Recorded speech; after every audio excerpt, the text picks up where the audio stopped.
And now for the honorable member, Mr. Vickash Ramkissoon.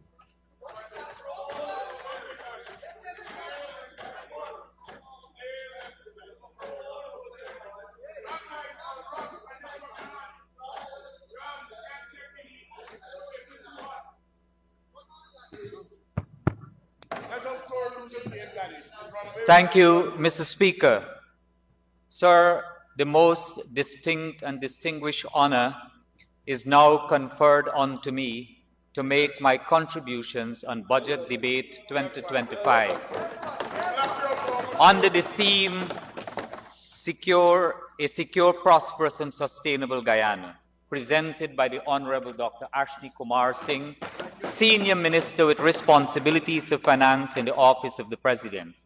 Sir, Guyana is indeed very proud of all the officers within the government, departments and ministries for the services they would have rendered for the preparations of this $1.382 billion budget.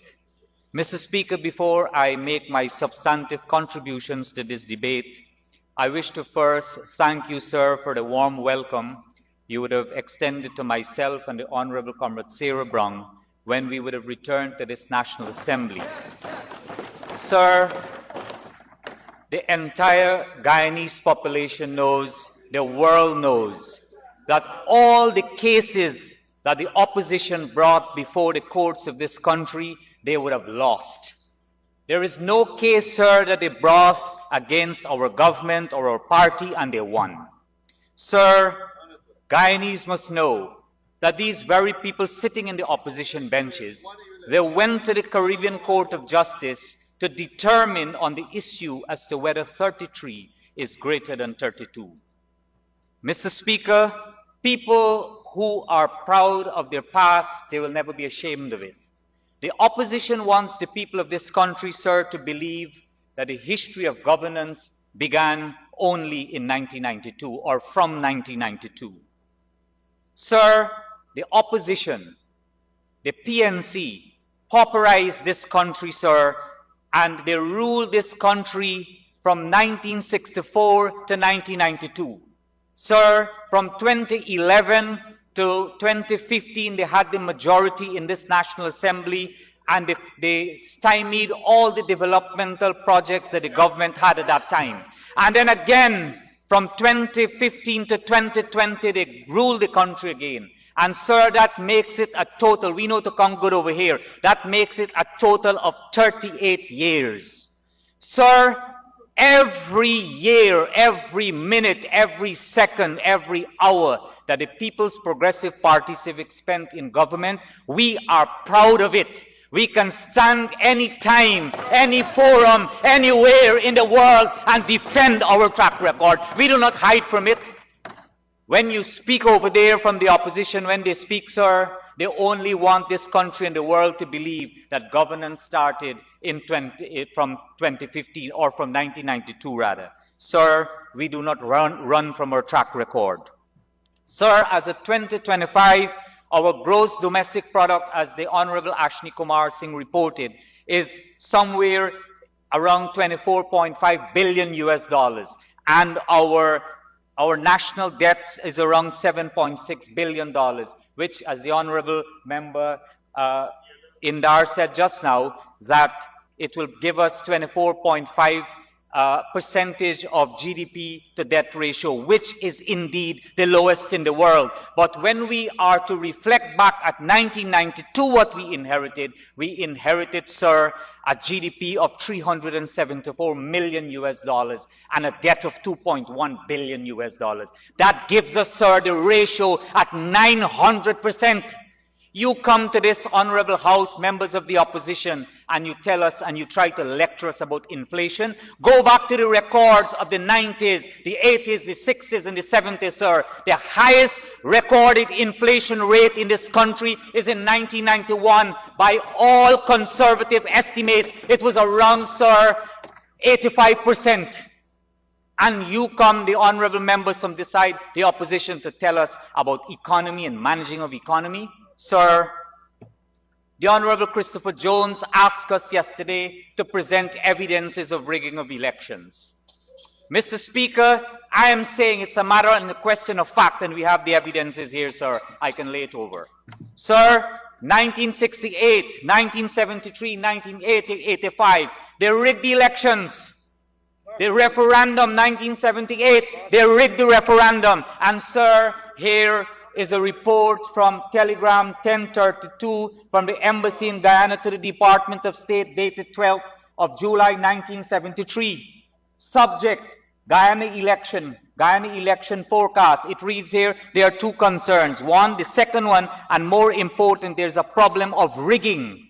There is a problem of rigging. It is being granted that the ruling People's National Congress will engage in various irregular practice such as ballot box switching and manipulation of postal and overseas voting. This here, sir, is evidence. Mr. Speaker, the Honorable Sonia Parag, this is the Human Rights Watch report. We can lay them over.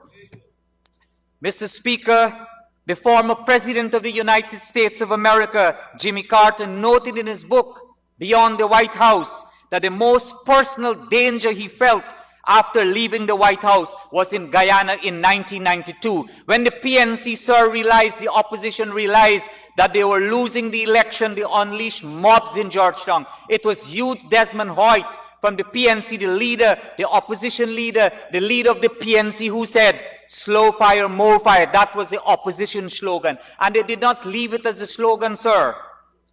In 2020, sir, in 2020, sir, the attempt to rig the elections, and hear their excuse. Here, listen to the excuse, but you all in government. Sir, there is something called inchoate crimes. If you attempt to create a crime, it is a crime. And a crime is a crime. And they attempted to rig the election, sir, in the most transparent manner using bed sheets and spreadsheets. Bed sheets and spreadsheets they use, sir. And, sir, it must be noted that almost 100 countries across the world condemn them for their actions. Condemn them, sir.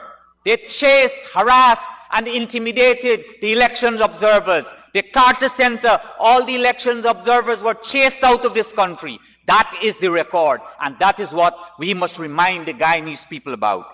Mr. Speaker, the Honorable Christopher Jones, he asked about evidences. Now, sir, if he has evidence, any evidence, that they won the 2020 elections, it will be the statement of polls. Where are the SOPs of 2020, sir? We want to see them. Mr. Speaker, Abraham Lincoln once said, commitment is what transforms a promise into reality, and commitment defines character. Mr. Speaker, we had widespread consultation in this country, and we drafted our manifesto. And we went to the electorate in 2020, and on the basis of that manifesto, which reflects our commitment, the people of this country elected us. Sir, we are proud, after so many years, from 2020 to 2025, we are in government. We are proud of all our records, everything that we planned, everything we committed. We have achieved them. We have served the people, and we can watch the people of this country with a straight eye and say that we tell you we will do this, and we are here, and we did it. Mr. Speaker, this is what defines the PPP, and it is the opposite that defines the members on the opposition. Sir, each one of our budget is aimed at fulfilling these promises. Sir, effective 2020, 1st of October, what we promised, we reversed all those draconian taxes and fees that they unleashed and imposed on the backs of the Guyanese people. We promised that, sir, and we delivered it. We promised the gold scholarship, we delivered it. We promised the house lots, we delivered it. We promised free University of Education, Guyana education, tuition fee, we delivered it, sir. Sir, the stories of people brings the message, because it is the people who have to elect the government.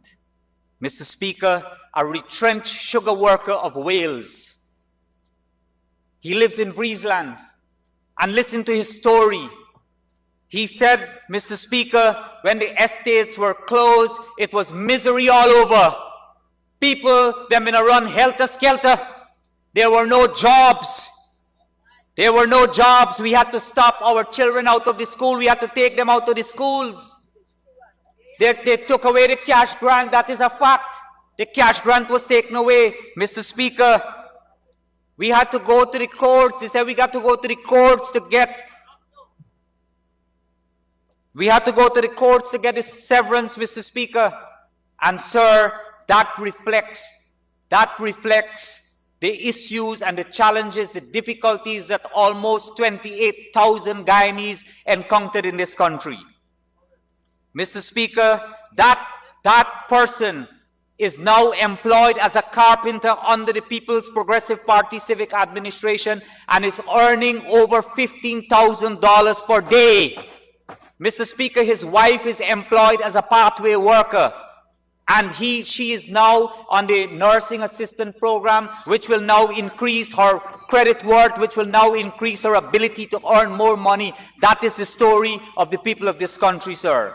Mr. Speaker, there was a single mother in the community I came from, Zeeburg. She went to the seawall and she dried shrimp, sir. She dried shrimps for 15 years. And 8 of her children have graduated from different universities across this world, sir. Mr. Speaker, I will tell you that one of those child is now serving as a parliamentary secretary in this government here, sir. The honorable member, Sherrod Juncan, boasts about his record at the University of Guyana, sir. I am saying that I did a Bachelor's of Law from the University of Guyana, and I can lay my certificate over anywhere in this world. I can post it and I can show the world that I had no fail grades.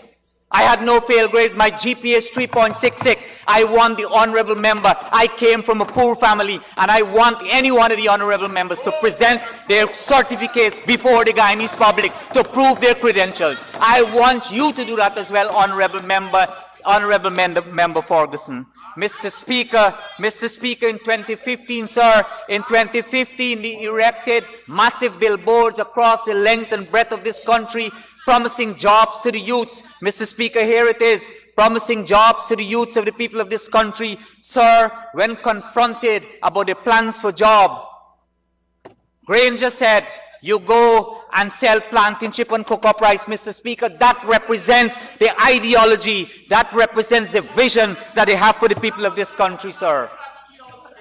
Mr. Speaker, sir, this is 2025 and elections are around the corner. And so you know what will be popular now, sir, is that the opposition will come with a bunch of fake promises. They are on a rampage right now, sir, presenting fake promises to the people of this country, sir. And here are their fake promises.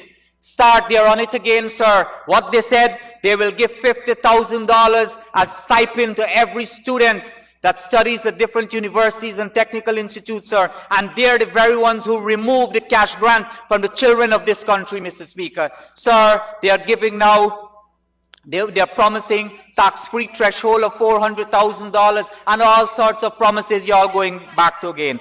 Mr. Speaker, the opposition claims that successive budgets presented by this administration contains nothing transformational. It has nothing transformational. Well, sir, if their definition of transformational is this, Durban Park, if this is their definition of transformation, this is definition of transformation, sir, then I pity them, sir. I pity them, because this is their record. This is what they are proud of, sir. This is their legacy, and the Guyanese people must see and remember their legacy. They are telling the people of this country, sir, they are telling the people of this country that we did nothing or we are doing nothing, sir. Mr. Speaker, the Demerara Harborage will be toll-free. Will the people of Guyana not benefit from that? Mr. Speaker, the hospitals, the 6 state-of-the-art hospitals that will be built across the length and breadth of Guyana, will that not transform the health sector, sir? If that does not, then I don't know what will. Mr. Speaker, they speak about inflation. Ask them their strategy if they have any or they had any. Sir, they said and they promised again, listen to the promise, sir, cheap cooking gas. Here, cheap cooking gas. Ask them how they will deliver it to the Guyanese people. Sir, the gas, the energy project is the mechanism, is the way in which you can produce cheap cooking gas. You got to bring the gas to the shore, that's right. And in order for you to do that, sir, you have to have a project in mind. You're cussing the same project, and now you're going for that project. You're campaigning on that project. Mr. Speaker, the gas to energy project will slash Honorable Ferguson. It will slash the cooking gas and electricity by half. It will slash it by half, and it will put in the hands of the Guyanese people $138 million annually. Sir, the opposition also argues that the Mandela Avenue to Eccles 4-lane highway, the Hero Highway, Eccles to Great Diamond Interlink Road, the Great Diamond Extension 4-lane road, the Mahaika to Georgetown, Crane to Schoonard, and all the thousands of roads that we would have built or rehabilitated will bring no relief, no benefit to the people of this country. What an irrelevant, visionless opposition we have. Mr. Speaker. A good time to take a motion for an extension for you. Mr. Speaker, I'd like to ask for the honourable member to be given 5 minutes to conclude his statement. Go ahead. Thank you very much, sir. The leader of the opposition said only one positive thing he heard in the budget, and that is the production of soybean and corn. Sir, naturally, we can only hear what we listened, and we can only know what we learn. Sir, if the opposition leader was not listening, it is not our fault. And sir, if he don't learn, then he will not know, and therefore he knows nothing about the budget. And he don't know that he don't know. And that is a tragedy of our country, sir. Mr. Speaker, the People's Progressive Party Civic has undertaken the expansion of the agriculture. This didn't happen by magic. So let's address the one thing that he heard. And it didn't happen by magic because in 2024, 97.6 billion was allocated to the sector.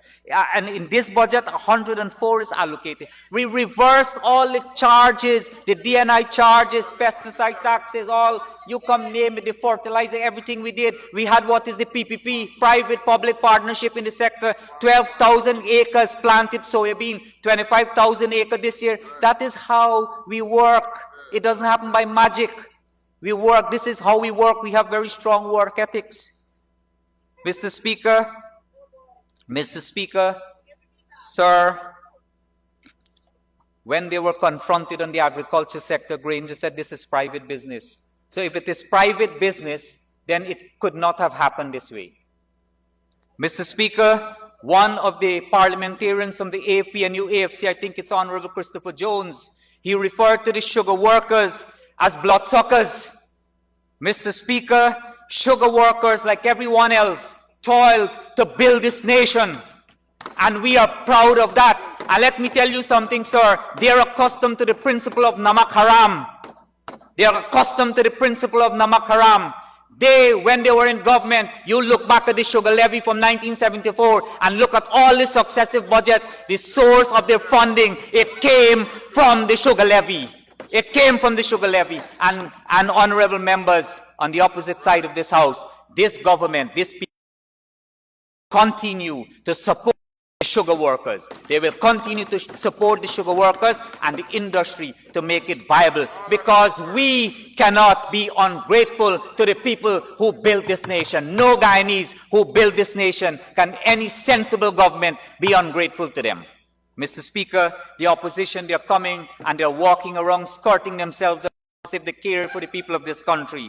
Mr. Speaker, they accuse us of drafting budgets for friends and families and favorites. Friends and families and favorites, sir. The $11 billion allocated for the pathway workers, the 11,286 pathway workers, yes, sir, we accept the acquisition. They are our friends, families, and favorites, and we have no apologies for that. Mr. Speaker, the budgetary sum of $13.4 billion, which seeks to abolish tuition from the universities of Guyana, in which 11,000 students will benefit, sir. Those students are our friends, favorites, and our family. Every Guyanese 18 years old and over will receive that 100,000 cash grant, sir. They are our friends, they are our families, and they are our favorite, and we are proud of that. Sir, could I remind the opposition, when they were in government, the Honorable Annette Ferguson, you were a recipient of the scholarship too, that were assigned only to government ministers, their friends and cronies. Mr. Speaker, today, 29,000 people after 5 years, Guyanese, will benefit from the Gold Scholarship Program, and we are proud to say that those 29,000 people represent our friends, families, and favorites, sir. Mr. Speaker, the political entity called the PNC, the APNU, whatever you call them, they are at it again. They are coming to make fake promises. Sir, elections are around the corner. No going to the 7th pawn.